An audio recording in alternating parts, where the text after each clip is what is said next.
Okay, फिस्टेल cipher structure. आज हामी फिस्टेल cipher स्ट्रक्चरको बारेमा हेर्छौँ।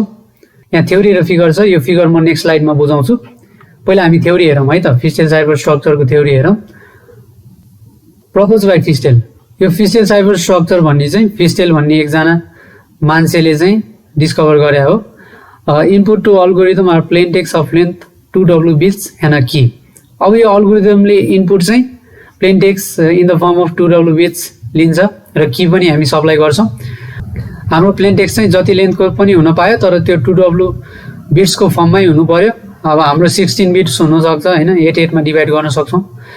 64 बिट हुनसक्छ, 32 मा हामी डिभाइड गर्न सक्छौँ एन्ड सो अन। जति पनि हुन पायो, तर त्यो प्लेन टेक्स्ट चाहिँ 2W बिट्सको फर्ममै हुनु पर्यो र हामीसँग एउटा की हुनु पर्यो फर इच राउन्ड।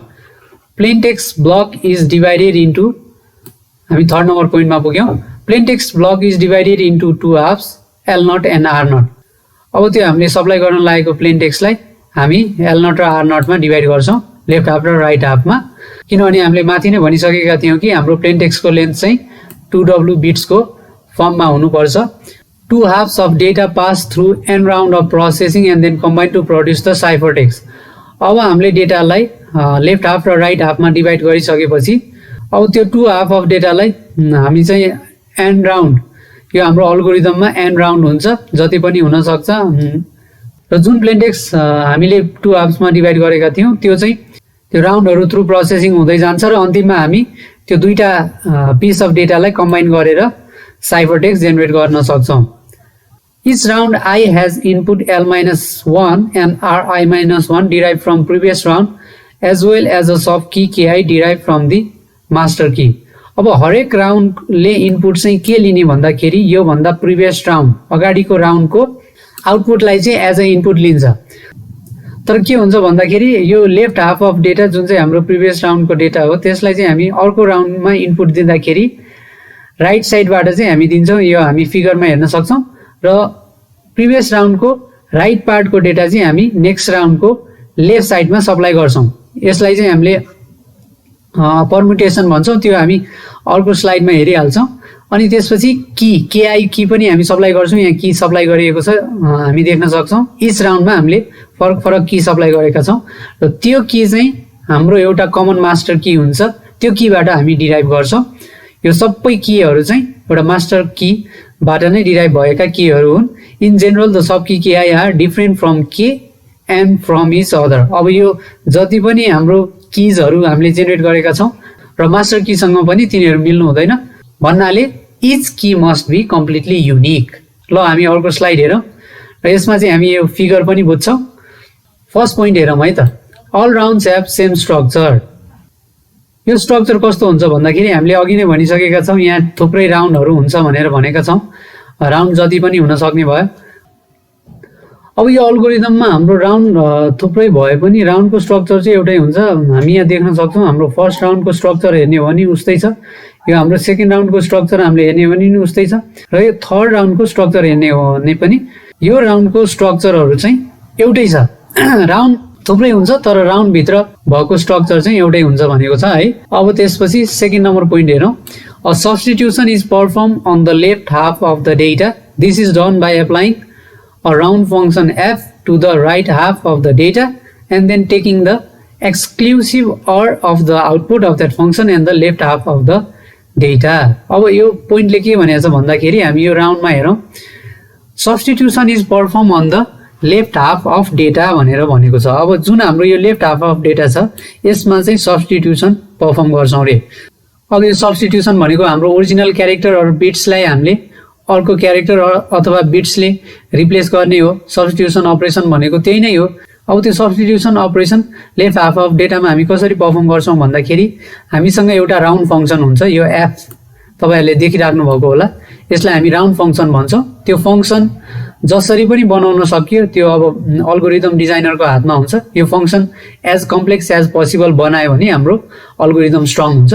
यसलाई हामी राउन्ड फङ्सन भन्छौँ। अब यो राउन्ड फङ्सनले चाहिँ इनपुट के लिन्छ भन्दाखेरि डिस्टिङ्क्ट की। इच राउन्डको लागि हामीले मास्टर कीबाट डिस्टिङ्क्ट की जेनेरेट गर्छौँ, अघि भनिसकेका थियौँ।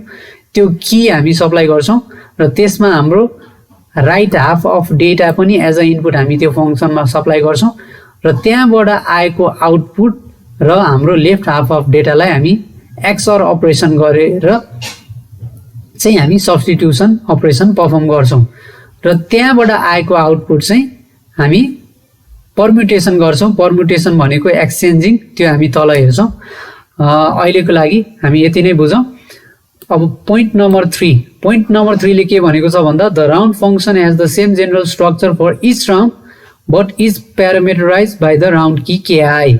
अब अघि नै हामीले भनिसकेका छौँ कि राउन्डको स्ट्रक्चर सबै राउन्डको स्ट्रक्चर एउटै हुन्छ, तर it is parameterized by sub key केआई भनेको चाहिँ इच राउन्डमा की चाहिँ फरक फरक हुन्छ। माथिको यो की फरक हुन्छ, यो की फरक हुन्छ, त यो की फरक हुन्छ, इच राउन्डको लागि की चाहिँ युनिक हुन्छ। अब हामी पोइन्ट नम्बर 4 हेरौँ। Following this substitution, a permutation is performed that consists of exchange of the two half of data. अब यो permutation चाहिँ कहाँ हुन्छ भन्दाखेरि अघि नै हामीले substitution हुन्छ र कसरी हुन्छ भनेर त भनिसक्यौँ।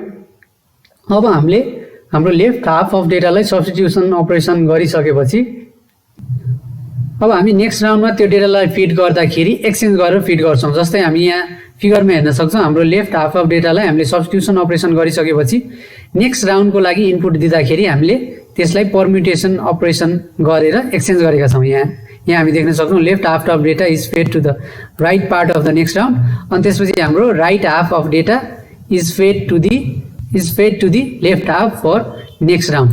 यसलाई चाहिँ हामी पर्म्युटेसन अपरेसन भन्छौँ। बेसिकली पर्म्युटेसन भनेको के पनि होइन, जस्ट हामीले सब्स्टिट्युसन अपरेसन गरिसकेपछि अर्को राउन्डमा डेटा फिड गर्दाखेरि चाहिँ हाम्रो लेफ्ट हाफ र राइट हाफ चाहिँ एक्सचेन्ज गरेर मात्रै हामी सप्लाई गर्छौँ, त्यसलाई हामी पर्म्युटेसन भन्छौँ। अब लास्ट पोइन्ट हेरौँ। This structure is particular form of substitution permutation network propose by Shannon. अब यो स्यानन भन्ने व्यक्तिले पनि सब्स्टिट्युसन पर्म्युटेसन नेटवर्कको कन्सेप्ट प्रपोज गरेको थियो र यसमा पनि सब्स्टिट्युसन र पर्म्युटेसन दुईटै कुरा हामीले देखेको हुनाले यो पनि is a form of substitution permutation network or SPN propose by Shannon. अब यसको केही फिचर्सहरू हेरौँ। फिस्टेल साइफर स्ट्रक्चरको केही फिचरहरू छ, इम्पोर्टेन्ट फिचर। फर्स्ट फिचर चाहिँ के छ भन्दाखेरि block size. Blocks cipher are considered more secure when the block size is larger. Though larger block sizes reduce the execution speed for the encryption and decryption process. Typically, block cipher have a block size of 64 bit, but modern block like AES Advanced Encryption Standard are 128 bits. अब यो block साइजको कुरा गर्नुपर्दा हामीले जति धेरै लेन्थको block size बनायो त्यति नै सेक्योर हुन्छ अल्गोरिदम। तर यसको डिसएडभान्टेज चाहिँ फेरि के हुन्छ भन्दाखेरि हाम्रो इन्क्रिप्सन र डिक्रिप्सन प्रोसेस चाहिँ स्लो भइदिन्छ, किनभने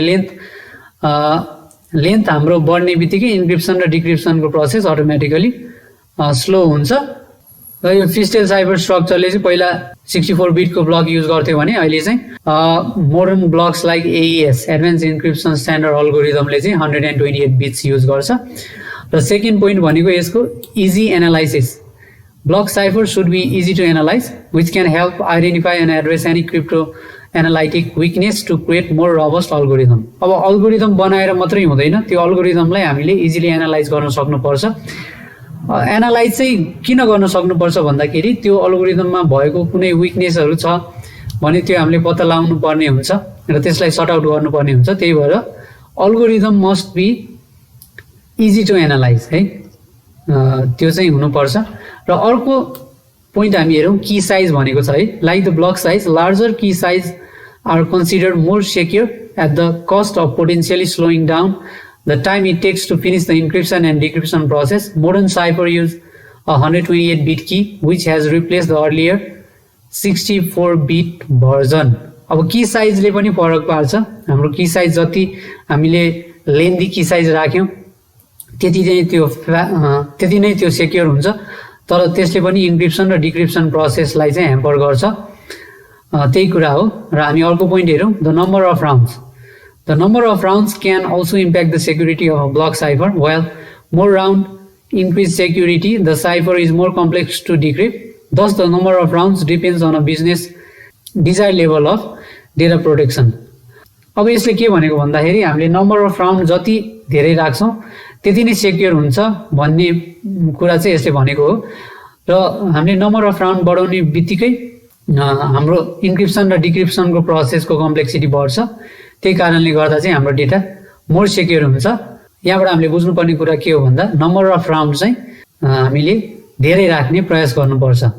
अब round function, a complex round function helps boost the block cipher security. अब राउन्ड फङ्सन भन्ने बित्तिकै हामीले अघि हेरिसकेका छौँ यहाँ भएको एफ, यो चाहिँ राउन्ड फङ्सन हो। यो राउन्ड फङ्सन चाहिँ हामीले एज कम्प्लेक्स एज पोसिबल बनाउँदाखेरि चाहिँ हाम्रो ब्लक साइफरको सेक्युरिटी बढ्छ।